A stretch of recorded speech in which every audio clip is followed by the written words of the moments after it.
កម្ម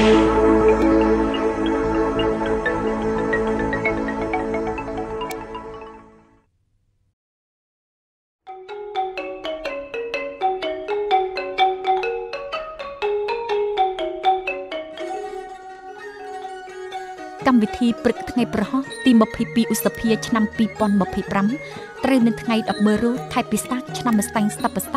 ពុទ្ធសករាជ2569រួមមានម៉ោង 5:31 នាទីបទយកា